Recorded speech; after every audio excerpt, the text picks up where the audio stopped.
Bueno, ahora, estábamos en cuanto a lo que es el culto de hoy, el título, y yo voy a tratar de ser breve para que podamos tomar un tiempo para orar, pero el título que era tan confiable como para que se nos pueda conceder un talento. Hablando de talento como algo valioso, tan confiables como para que alguien me dé algo a cuidado, tan confiables como para que alguien me diga, mirá, tengo esta Hilux y tengo miedo de dejarla aquí a ver si se afecta algo. Usala, andá, vení, usala un añito.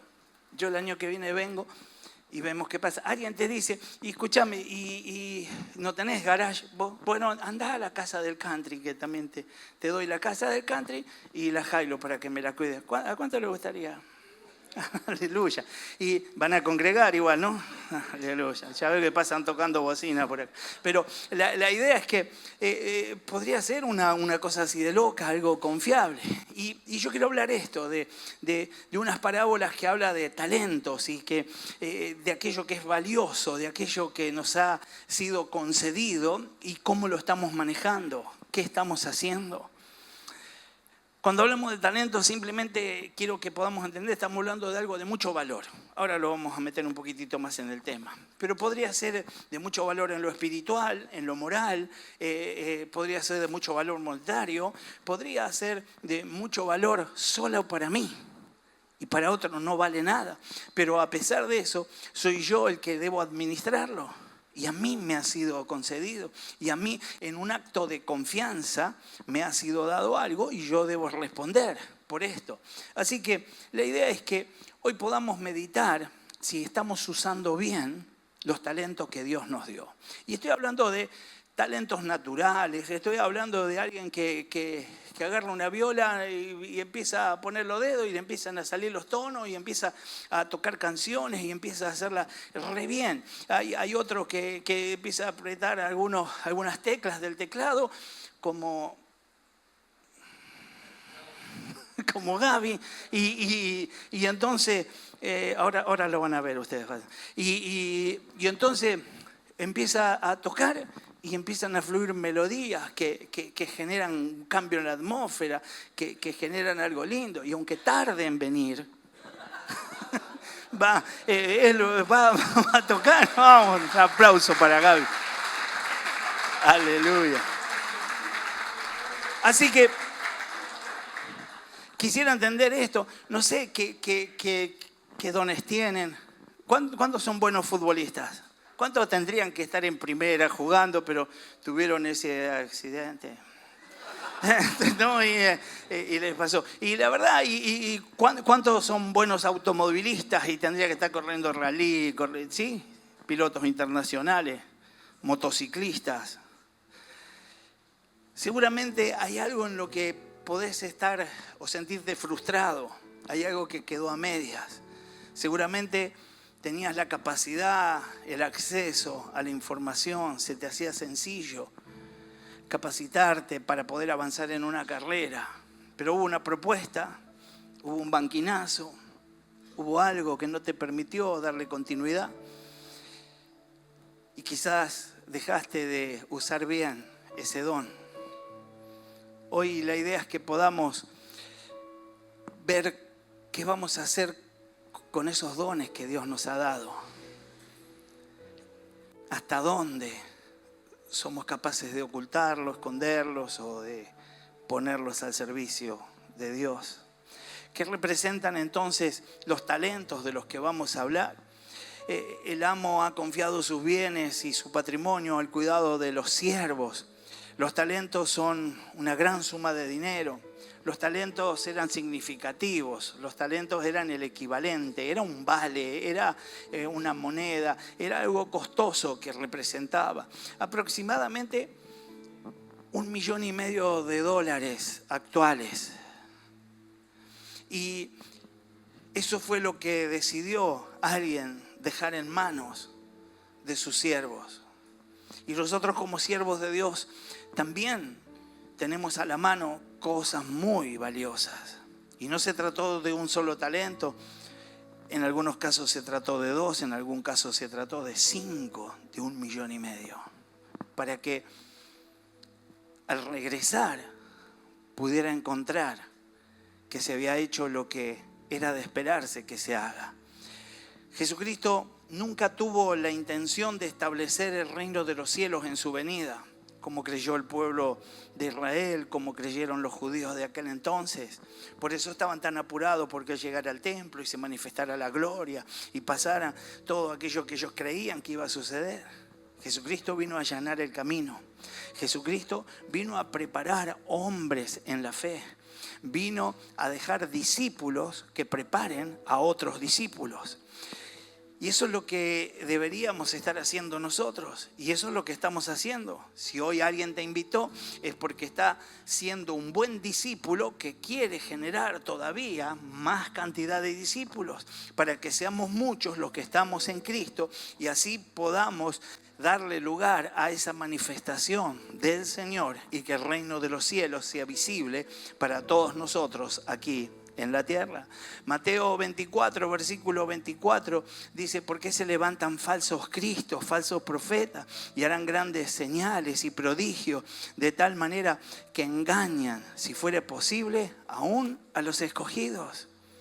Está diciendo que hay muchos que van a pretender declarar que el reino de los cielos ya está, que está manifiesto. Y en realidad ese suceso es para el regreso de Cristo. Está en proceso, en fe lo estamos caminando. Mateo 28, versículo 18 en adelante dice: y Jesús se acercó y les habló diciendo: toda potestad me es dada en el cielo y en la tierra. Cuando habla de potestad, habla de autoridad. Y entonces, versículo 19 dice: por tanto, id y haced discípulos a todas las naciones, bautizándolos en el nombre del Padre, del Hijo y del Espíritu Santo, enseñándoles que guarden todas las cosas que os he mandado. He aquí, yo estoy con vosotros todos los días hasta el fin del mundo. Amén. Comparó a sus seguidores con siervos de un hombre rico, los cuales él les confiaba algo muy valioso para que ellos lo llevaran a esa multiplicación. La iglesia está compuesta por los seguidores, por los que se enamoran de Cristo. Por eso es que nos llamamos cristianos, para entender que esto es una riqueza invaluable y que el reino venidero tiene que ser predicado a todo el mundo para que todos estemos alistados, para que, anticipándonos a eso que va a suceder, podamos saber que el terreno está listo. Entonces allí vendrá la rendición de cuentas cuando se manifieste el reino de los cielos. Hasta hoy estamos en gracia. Hasta hoy estamos conociendo ese lado del Dios de oportunidades.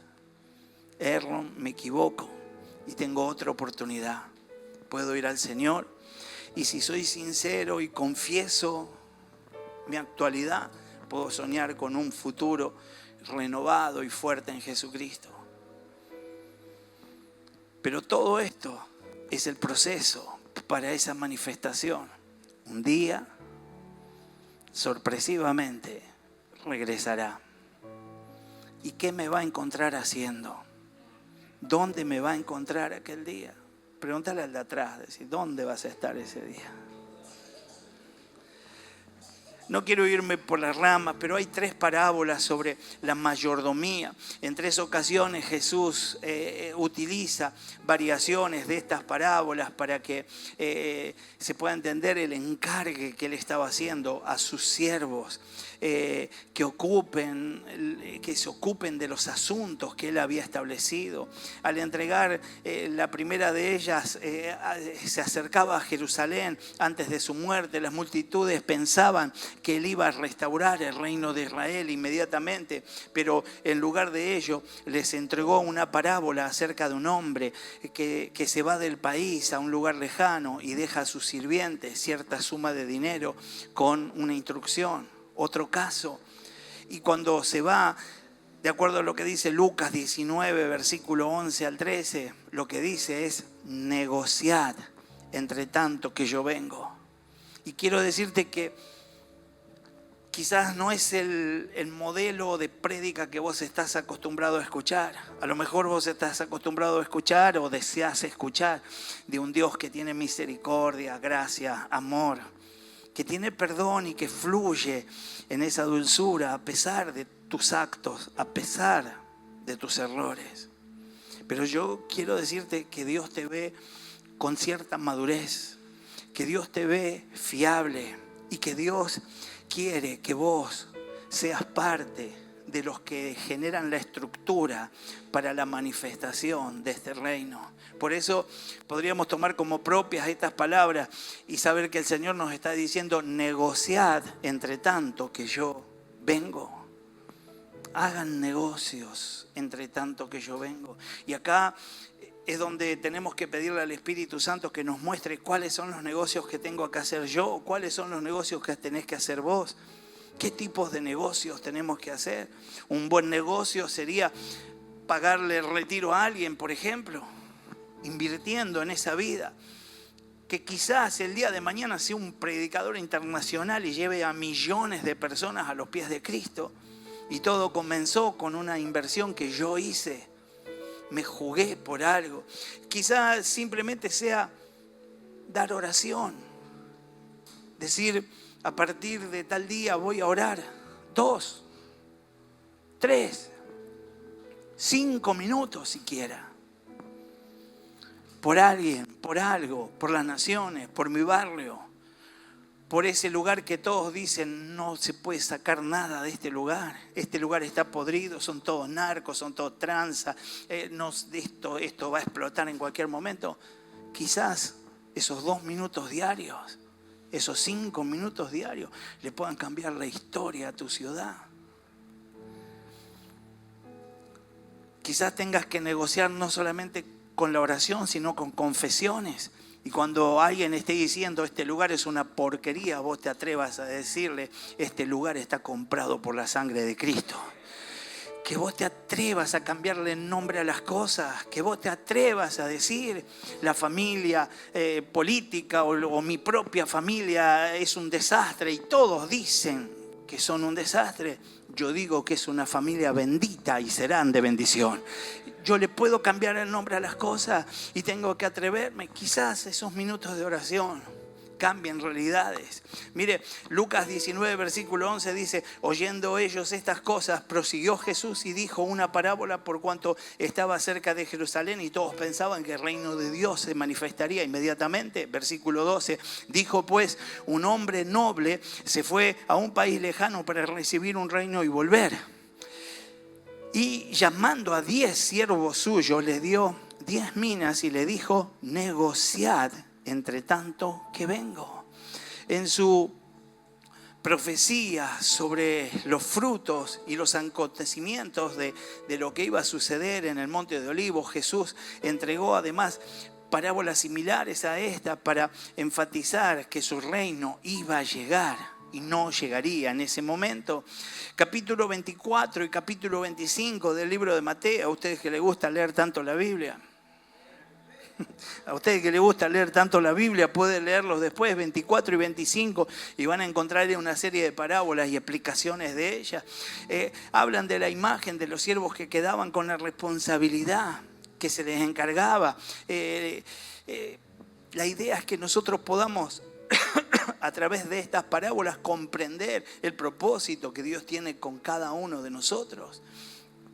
En la primera de estas parábolas que hemos mencionado, un siervo malvado ignora su deber y abusa de sus condiscípulos y solo se detiene ante el inesperado regreso de su amo. 24, 45 al 51.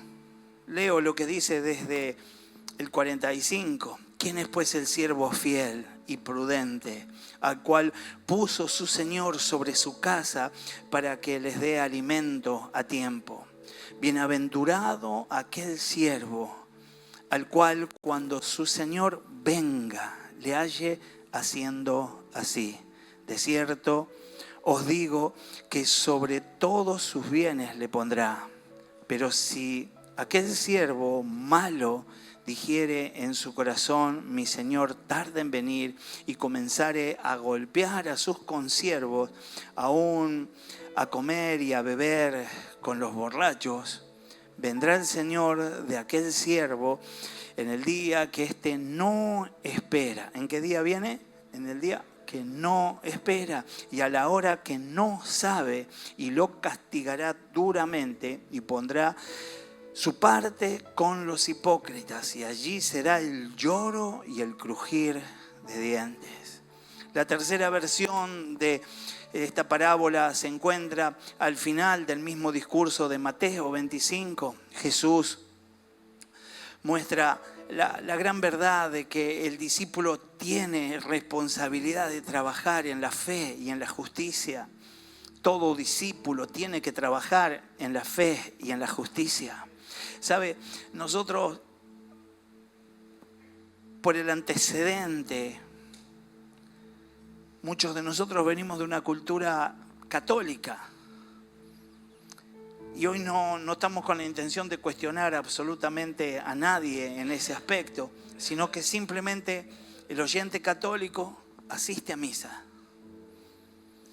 Y según la liturgia y según el mover y según cada uno de los curas o los padres en acción, simplemente aprueba, diciendo amén y sujeto a eso.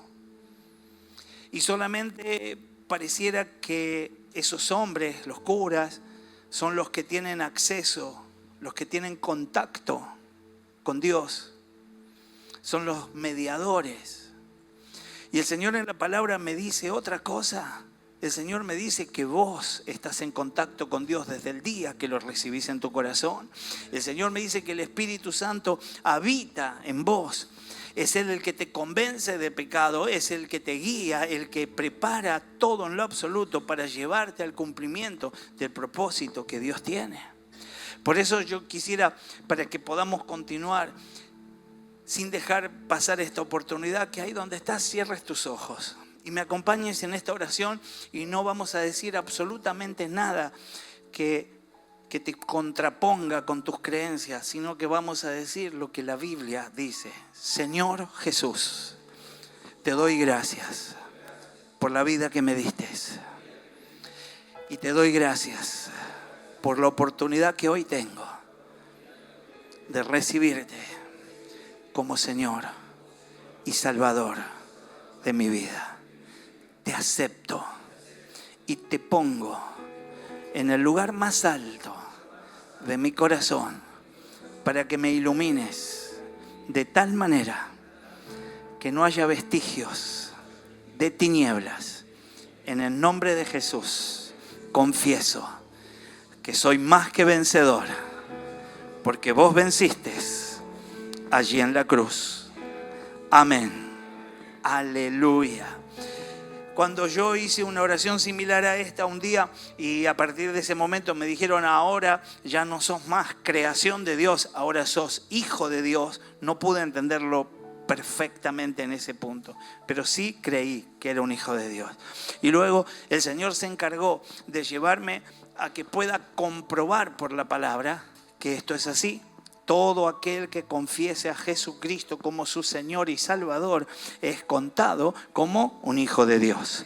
Y como hijos de Dios tenemos beneficios, promesas y deseos del cielo para con nosotros que estamos aquí en la tierra, que tienen diario cumplimiento, y no para la creación. La creación fue hecha y tiene un propósito, y solo eso es lo que se cumple. Ahora los hijos de Dios podemos rogar, podemos clamar y podemos lograr cosas que Dios tiene listas para ser soltadas en nuestro favor.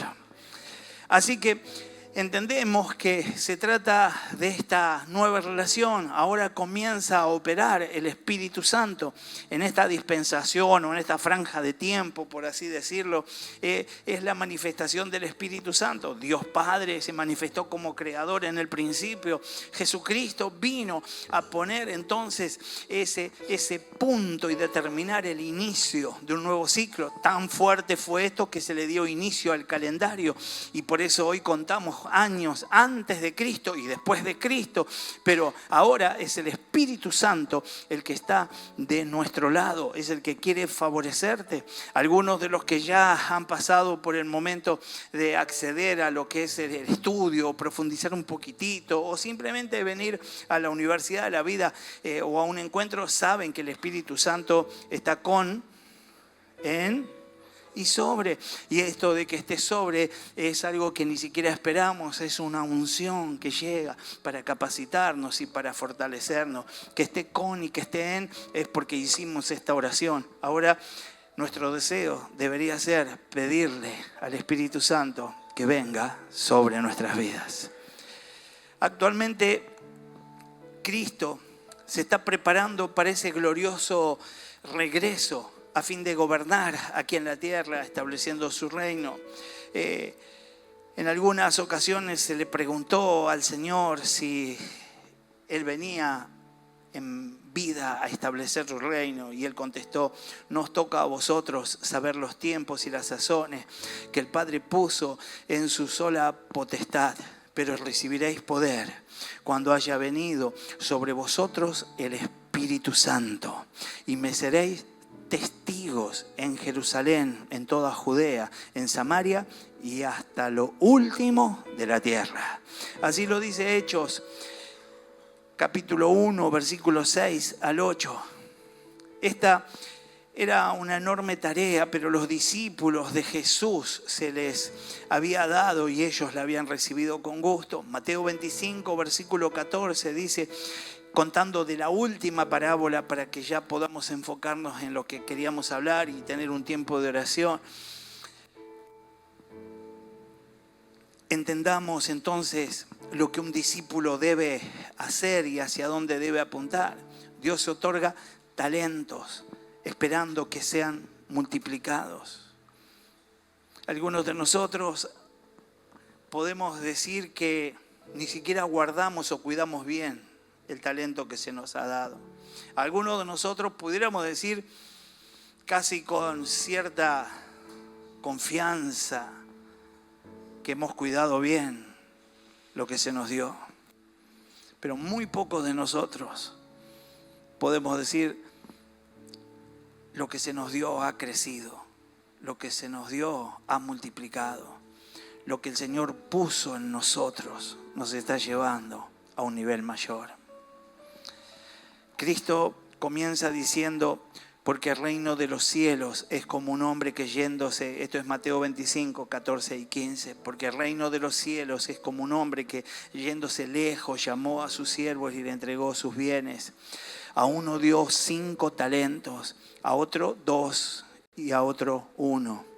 A cada uno conforme a su capacidad, a cada uno conforme a su capacidad. Y luego se fue lejos. ¿Qué representaban estos talentos? El amo le estaba confiando sus bienes, su hacienda, el cuidado de los siervos. Los talentos eran una gran suma, como dijimos, casi de $1,5 millones actualmente, según los valores actuales. Es decir, una gran parte de toda la hacienda. En el caso de un obrero, correspondería a un salario de 50 años de trabajo. Cada siervo tenía la capacidad necesaria para manejar la suma que le había sido entregada. Eso estaba claro para el Señor de esa casa y está claro para nuestro Señor cuál es la capacidad que cada uno de nosotros tenemos.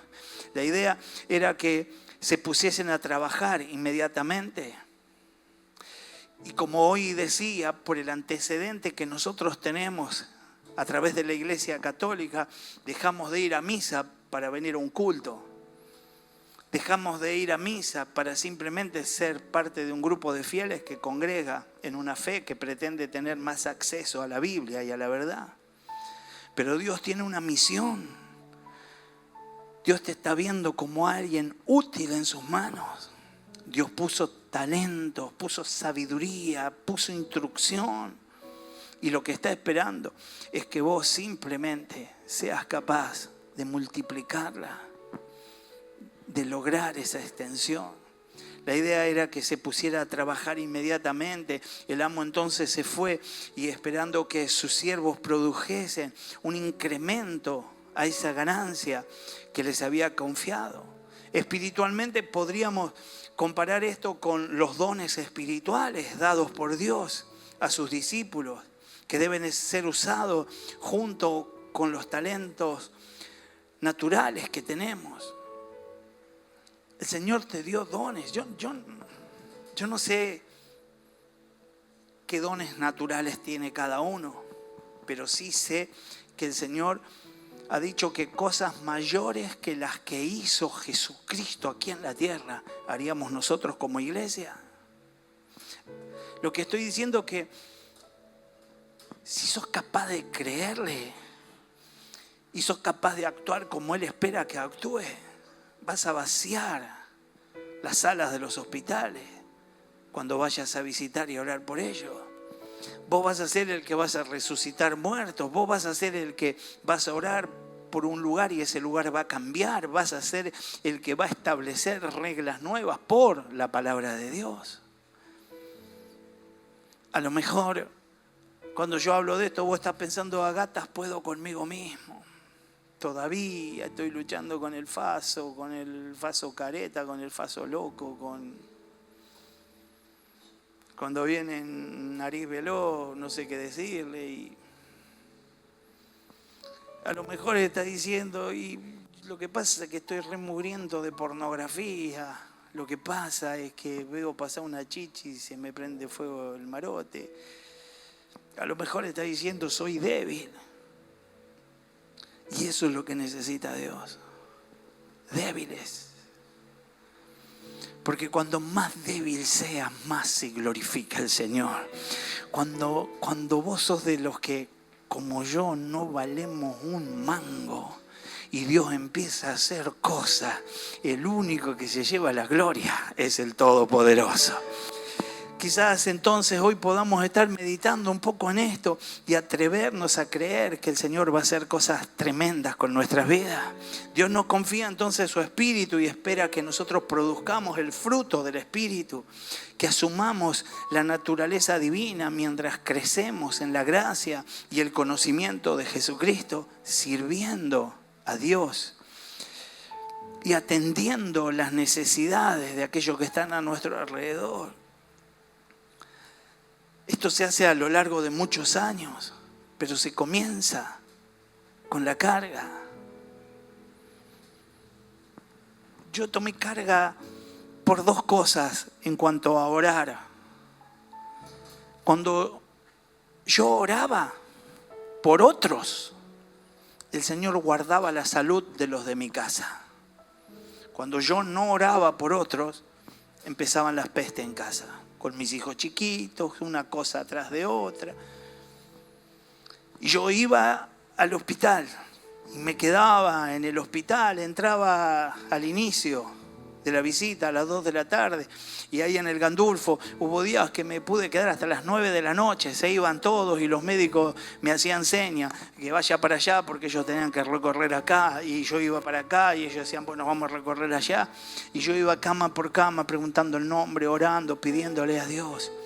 Y más de una vez oré por el mismo, oré por el otro, oré por otro, y volví la semana siguiente y estaba peor y casi que estaba desencantado hasta que un día pude ver que oré por uno y se levantó, oré por otro y el Señor lo sanó y creí que el Señor tiene un destino, que el Señor ha preparado y que ya está todo alistado para que yo vaya y suelte palabra y cuando yo suelto palabra estoy siendo obediente a Él y a partir de la obediencia mía simplemente como Él quiera tratar con esa persona lo va a hacer y muchos serán sanados en el nombre de Jesús. Tenemos que estar dispuestos. Algunos de nosotros simplemente le decimos Señor, provéeme, dame mucho. Probá de decirle Señor, ayúdame a crecer financieramente para ser de los que le dan una mano a otros. Y mira cómo voy a empezar. Voy a soltar algo en favor de una vida. Le voy a tirar unos mangos a alguien que está jugado en alguna situación. Le voy a poner 5 lucas, 3 lucas, 1 luca, lo que quieras, para enseñárselo a un amigo, que todavía ni siquiera lo invité. pero ya se lo empiezo a pagar al retiro. Que yo me atreva a sembrar, porque todo aquel que siembra, cosecha. Algunos van a cosechar al 10, otros al 50 y otros hasta al 100. Pero la idea es que tengo que sembrar en el nombre de Jesús. Mateo 25, versículo 16 al 18 dice: y el que había recibido los 5 talentos fue y negoció con ellos. ¿Qué hizo? Negoció con ellos y ganó otros 5 talentos. Asimismo, el que había recibido 2 ganó también otros 2. Pero el que había recibido 1 fue, cavó en tierra y escondió el dinero de su señor.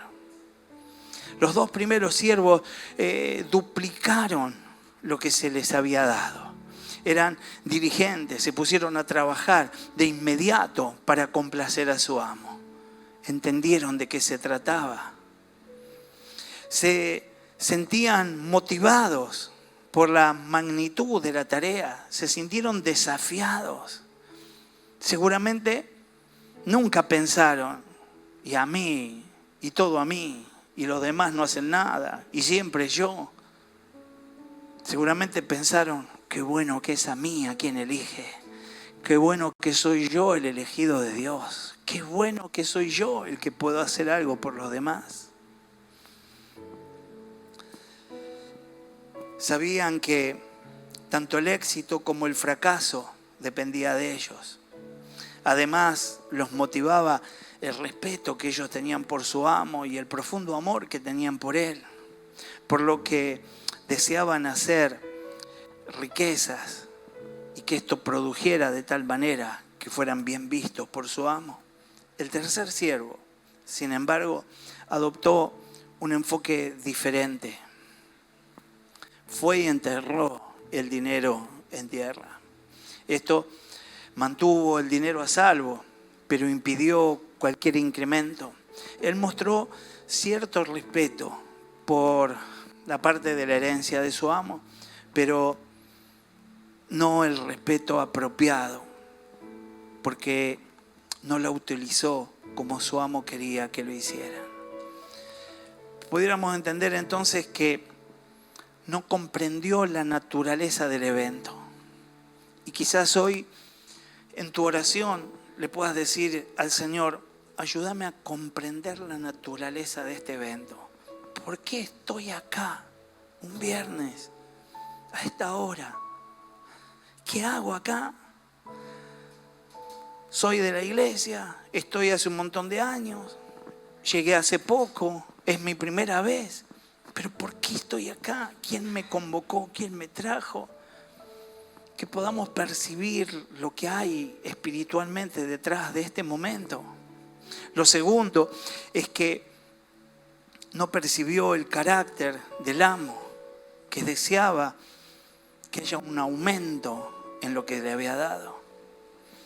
Y la idea es que, llevándolo a lo espiritual, nosotros solo a través del Espíritu Santo vamos a entender el carácter de Dios. Y por entender el carácter de Dios, vamos a poder hacer la obra que Dios nos está llamando a hacer. Por último, tampoco cumplió con las instrucciones. El desafío era que lo multipliquen, no que lo entierren. El desafío era que crezca, no que quede guardado. Quizás esto suene como una llamada de atención. Después de mucho tiempo vino el Señor de aquellos siervos y arregló cuenta con ellos. Llegando el que había recibido 5 talentos, trajo otros 5 talentos diciendo: Señor, 5 talentos me entregaste, aquí tienes, he ganado otros 5 talentos sobre ellos. Y su Señor le dijo: bien, buen siervo y fiel. ¿Cómo le dijo? Bien, buen siervo y fiel. Sobre poco has sido fiel, sobre mucho te pondré. ¿Sobre qué lo va a poner? Sobre mucho te pondré. Entra en el gozo de tu Señor. Llegando también el que había recibido 2 talentos dijo: Señor, 2 talentos me entregaste, aquí tienes, he ganado otros 2 talentos. Sobre ellos su señor le dijo: bien, buen siervo y fiel. Sobre poco has sido fiel, sobre mucho te pondré. Entra en el gozo de tu Señor. Mateo 25, 19 al 23 es lo que leí. El Señor tiene promesas de llegar al gozo de Él, de llegar a la presencia, de estar satisfechos, completos, y de que se nos concedan todavía mayores riquezas. Los 2 que invirtieron, incrementaron lo que el Señor le había confiado y comprendían su carácter. Diga conmigo: comprendían su carácter. No solo se sintieron motivados a ser fieles con lo que se les entregó, sino que sabían que el amo deseaba ver un aumento productivo de su patrimonio. Cuantas más riquezas, hay más oportunidades para compartir y mejor para poder tener alcance con la comunidad. La riqueza creciente se extiende y beneficia a los demás, ya que pueden participar del aumento productivo de los bienes y de los servicios. Estos 2 siervos comprendieron el deseo básico del amo, de que muchos otros se beneficiaran del fruto de su trabajo. La mención del gozo indica la naturaleza divina de todo este proyecto. Estos 2 siervos compadecieron y esto los llevó a comprender que estaban llamados a hacer un trabajo para el Señor y que lo tenían que hacer con reverencia y con temor, con amor hacia su amo, como ya lo habíamos dicho. Esto en contraste con el anterior. Pero llegando también el que había recibido un talento dijo: te conocía que eres hombre duro. Esto está en Mateo 25, 24 y 25. Que ciegas donde no siembras, que recoges donde no esparces. Por lo cual tuve miedo. ¿Qué tuvo? Miedo. Y fui y escondí tu talento en la tierra. Y ahí tienes lo que es tuyo. Este tercer siervo tuvo algo que no es fácil de reconocer, pero que tiene la intención de habitar en todos. Una cosa es ser temeroso, una cosa es ser temeroso de Dios y otra cosa es ser alguien miedoso. Él tuvo miedo. Y ese miedo es el que puede ponerle un freno a lo que Dios quiere hacer con tu vida. Ese miedo es el que puede detener el crecimiento y la multiplicación de los talentos que Dios te ha dado. De eso tan valioso que Dios te dio, que Dios espera que tenga crecimiento. Sus excusas no tenían razón, simplemente hablaba de la dureza, pero se trataba de una gran cantidad de dinero y es posible que podamos comprenderlo. Lo que no hizo fue amar, lo que no hizo fue apreciar a su amo y el trabajo que él esperaba de él, que invirtiera lo que se le había dado. Sus palabras delatan una visión distante, distorsionada de su amo. Este siervo no podía entrar en el gozo de su Señor, porque no había alegría en su vida, ni afán de complacer a su amo. La respuesta del amo debería sonar como una advertencia para nosotros en esta noche, pero solo el Espíritu Santo puede lograrlo. Solamente seamos responsables al oírlo. Respondiendo su Señor le dijo: siervo malo, negligente, sabías que ciego donde no sembré, que recojo donde no esparcí, por tanto deberías haber dado mi dinero a los banqueros y al venir yo hubiera recibido lo que es mío con los intereses. Quitadle pues el talento, dice Mateo 21, 29 y 30, y dadlo al que tiene 10 talentos. porque al que tiene le será dado y tendrá más, y al que no tiene, aún lo que tiene le será quitado. Y al siervo inútil, echadlo en las tinieblas de afuera, y allí será el lloro y el crujir de dientes. ¿Qué ejemplo vas a seguir?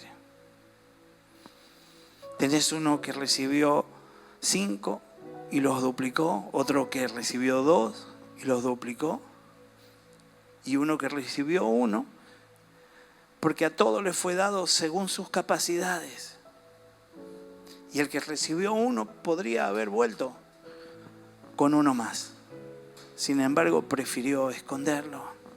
Esta parábola habla del propósito divino, del llamado de Dios a sus seguidores, a los que tenemos la intención de seguirlo en esta época. Dios está preparando un pueblo, está preparando un reino, y nosotros podemos ser aquellos que participemos y seamos parte de esto que Dios va a hacer. Los siervos fieles utilizan el don del Espíritu Santo dado por Dios para desarrollar un carácter justo. De hecho, se valdrán de muchas bendiciones y habilidades que Dios les va a dar mientras van creciendo alegremente en el servicio y ayudando a los demás. Los discípulos que posean y reflejen esa naturaleza divina serán instrumentos que Jesucristo va a utilizar para que reinen a su lado en el regreso. Puede leer Apocalipsis 20, versículo 4 y 6.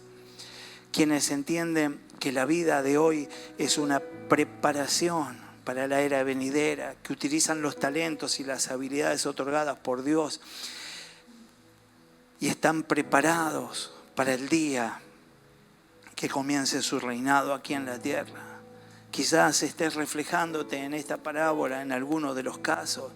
Quizás hoy puedas aceptar el llamado de Dios. Quizás hoy estés recibiendo una revelación del don de Dios, del don del Espíritu Santo en tu vida. Quizás hoy estés siendo convocado al arrepentimiento, a tomar decisiones con el bautismo, a usar esos talentos para servir al Señor y a los demás. Esta parábola entonces nos muestra la razón por la cual Dios llama y aparta a esos hombres para que ellos sean contados como su pueblo.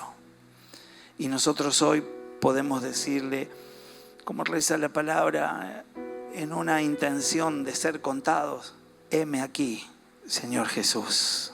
Si querés lo podemos decir juntos: heme aquí, Señor Jesús. Podemos ser de los que ayudan a derramar las bendiciones de Dios sobre toda la humanidad. Podemos ser de aquellos que son dignos de administrar los dones y los talentos que Dios va a soltar.